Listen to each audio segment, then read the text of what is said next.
Peanut Butter and Genocide by Lackluster.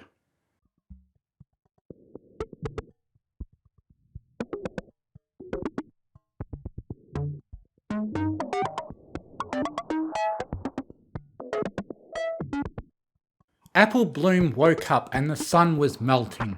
The pungent aroma of singed, sizzling flesh tickled her nostrils. She blinked, smiling despite the tears curling from her ducts and flowing off her face in wisps of steam. The knowledge of her own mortality was rooted more greatly in her heart than ever, for in mere hours she would feel the prominent, cancerous crispiness from the sun's sizzling overtake her once and for all. Her bed was also on fire, but no pony cared about that. She casually ejected herself from the bed, the fresh cries of 1,000 suffering souls wafting through her window. Bits of her skin snagged and tore off in the wood of her floorboards. And that was okay. The skin was but one other reminder of this mortal coil. It would grow back. Her unravelling epidermis, so slimy and shining with her own slow-cooking innards, produced the achingly rancid crisp crackle pop of her own skin. So slimy and shining with her own slow-cooking innards, produced the achingly rancid snap crackle pop of her own skin. There was nothing better to help her wake up in the morning. Her melting forelimbs aided in her shuffle across the floor, bit by bit of her being severed in her zombie-like trance. She caught a glimpse of herself in the mirror, the flesh dripping and dropping from her entire skeletal system, the sheer violation of any rightful natural look for a beast of flesh and bone made Granny Smith look kind of okay, I guess. Her eyes, wide, puffy and swollen, did not blink back at her. They had not blinked in ages. Their glazed, unholy orbs returned her blank trance-like stare. The sockets were visible around the droopy, hideous spheres. Their dark pupils were an enigma. They should have been a weepy slush of tissue and other goodies long ago. Her shuffle ensured they made a slurpy, ploppity noise like jelly within her own fleshy prison. Apple Bloom left her bedroom. She craved the orange juice.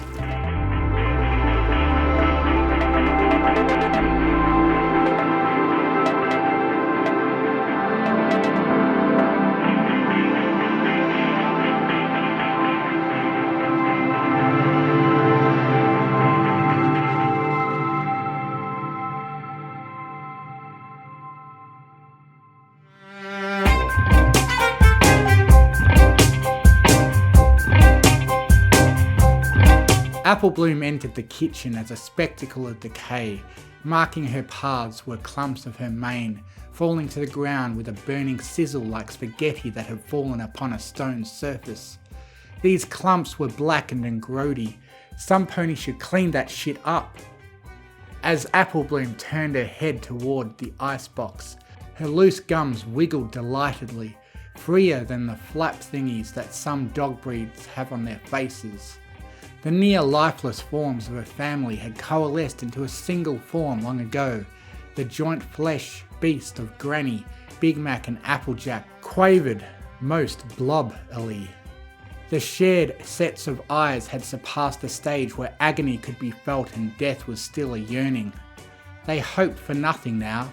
Their teeth had long since been plucked by Apple Bloom, who craved that calcium and cocaine and whatever weird shit they put in teeth these days. The after-school snack nutritional value of those things was pretty decent. In previous lifetimes, this amalgamation of a once loving family had begged Apple Bloom to spare them another day of torment. Now there was nothing except gaping cavities where mutual mouths had swollen, scabby tongues had lolled out, bearing Apple Bloom's school supplies with the obedience of a drone. Beneath layers of saliva was a sticky brown paper bag that would bear the sacred school-time lunch. Apple slices, peanut butter arranged in strange symbols, a single pretzel, and a third hoop kidney stones beneath layers of rubber bands and pre-chewed gums. The local forecast also predicted that a juice box would be in there too. Kids love those things. Apple Bloom shook her jowls and squealed gleefully her shrill shriek making the family blob quaver in fear. And the very air vibrates with bad energy. Would their offering be punished this time? From the black maw of Applebloom, a thick and vile tongue flopped out, wrapping around the greasy sacrifice with an unnatural prehensile might. Deep within the remaining shards of her soul still tied to this vessel, Applebloom could sense the surprise snack packed for her delight within the bag.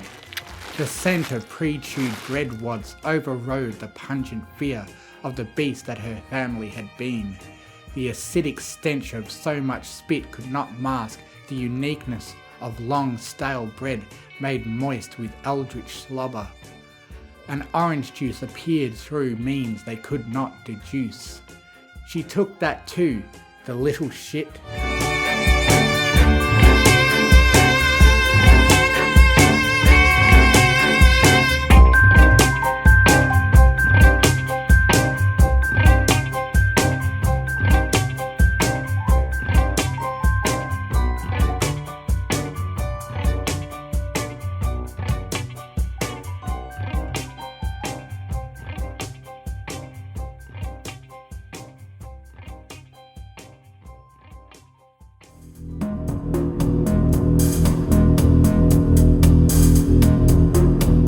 Applebloom trotted to school and only bones stuck out where her legs had been, but those would grow back. They always did.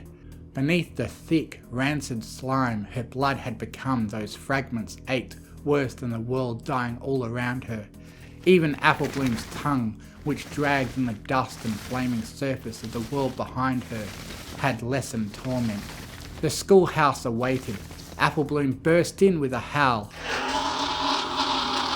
mouth unhinged and ready to swallow all that was left of the world and more. Her jowls were slack and a-flapping with the strongest emotion she had felt since this all began. They did not stop shaking long after she entered. Cheerilee was giving a math test. That means Applebloom was late. Oh no! She took her seat right next to Sweetie Belle, who waved, Scootaloo, who was smiling, Diamond Tiara, who was existing, and Featherweight, whose third eye was not quite open yet, but that's okay, he was trying. Applebloom could sit next to as many ponies as she wanted, at any time and at all hours. That was how seats worked in Ponyville's schoolhouse. This was the heart of where everything had collapsed. Things were going to be okay.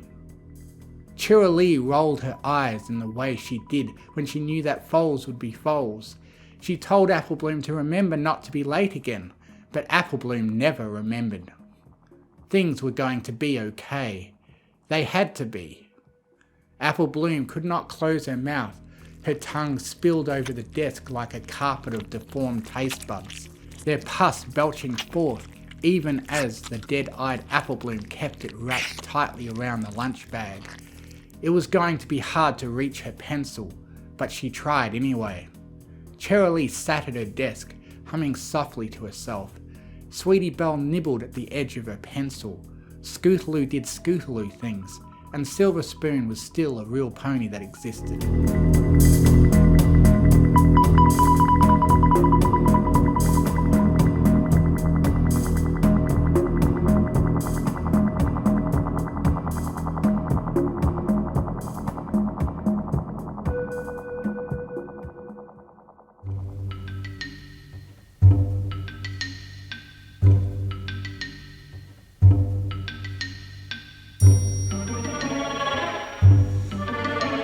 Lunch was upon them all, and the students shuffled outside to the playground.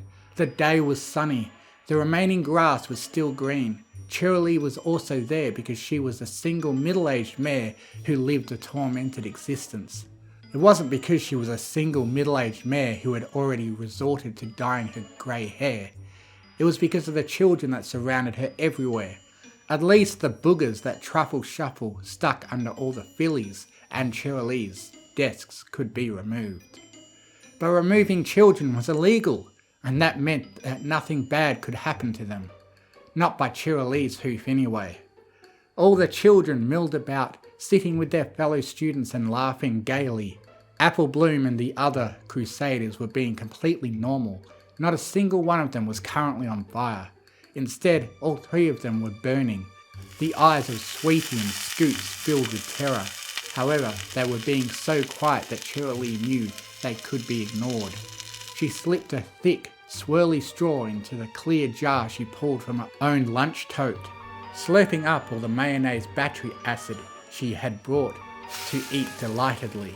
Apple Bloom was so courteous to keep her friends' screams muffled by wrapping her tongue over their mouths, pressing the life from them gradually before the teeth in her ears' interiors bared themselves hungrily. In went the limp, dazed forms of Sweetie, Scoots, and other assorted students. Even the grinding of their bones was done with the utmost delicacy. And what parts of them weren't devoured fell to the ground as pinkish, red, and grey chunks of slippery slurry splats. Eventually, Apple Bloom wiggled her tongue again. She let it flop around upon the ground and writhe on over to where Cheerilee was slurping her concoction. She wrapped up her teacher with the mighty constriction of the salivatory organ and dragged the helpless mare into a dripping, gaping, slobbery maw. Her gums flapped madly around as she chewed into the mulberry bone and crushed her sinew, shredding it messily in her mouth. The other students screamed as Apple Bloom corralled them with her tongue, scooping them into her mouth one by one. She chewed them mercilessly until every one of them was nothing but mash in the maw, being gargled alongside Cheerilee backwash. Then she spat out the greasy bone-bit-infested mess onto the greasy slob that she was given for lunch by the family she had left.